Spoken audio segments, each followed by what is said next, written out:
Shannon Miller with the Miller Elder Law Firm, and I'm here to talk today about enhanced life estate deeds. These are very unusual deeds you will find when you talk to people in other states, in particular elder law attorneys in other states, and you tell them about this amazing deed, and they're quite surprised and envious.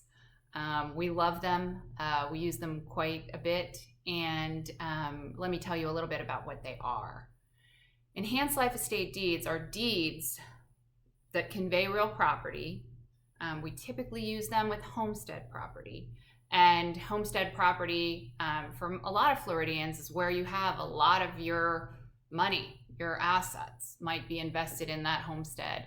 They might also be invested in your IRAs, and maybe you have some money in savings or bank accounts.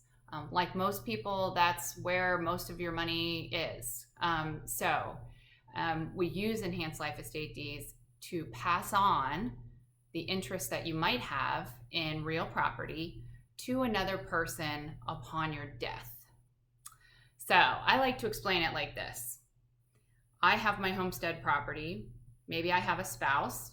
Let's use that scenario. My husband and I have homestead property, and we want to leave it to our 2 children.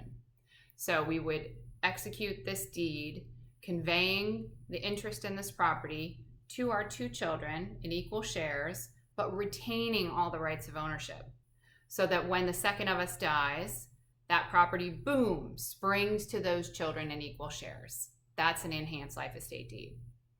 Now, that deed does not convey any interest while the one or both of you are alive. It is only upon the death of the second spouse that you kind of cut the string, and boom, the interest in that property swings over to your children in equal shares. So enhanced life estate deeds are useful in many ways. The most important way, in my opinion, is to avoid a probate process.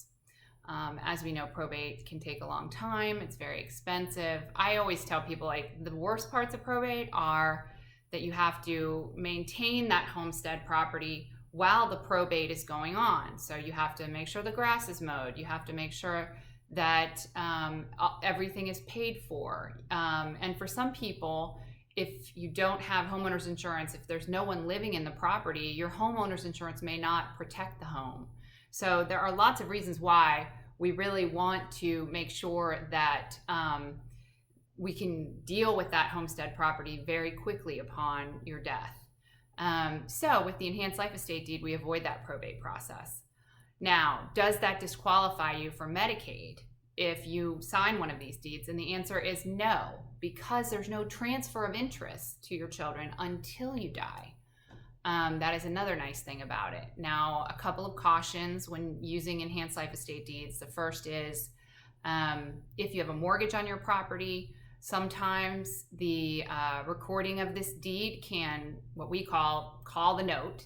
So you want to check with any mortgage holder to be sure that this deed will not call the note, which means, like, if you have $200,000 that you owe on a piece of property and you record one of these deeds, the lender may say, well, now you owe us the whole $200,000 in 30 days.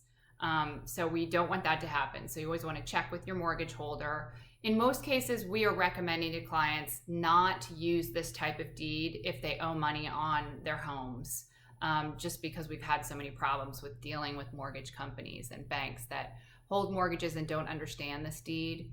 That's number one. Number two is that if, in fact, you use one of these deeds, and one of your beneficiaries named on the deed, so if a child dies before you do, then you may want to have that property passed to a different beneficiary or to that deceased child's children. So it's really important that you make yourself whole by using a different kind of deed, like a special warranty deed, and then to do a second enhanced life estate deed in order to convey that asset.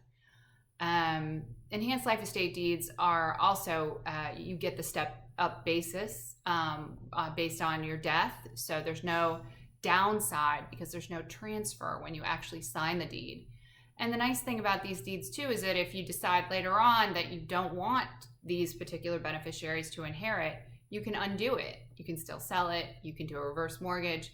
Anything that you could do with the property before you sign the deed, you continue to be able to do.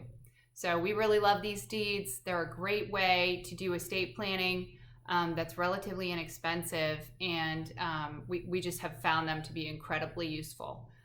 So I hope you've learned a little bit. My name is Shannon Miller, and I'm with the Miller Elder Law Firm.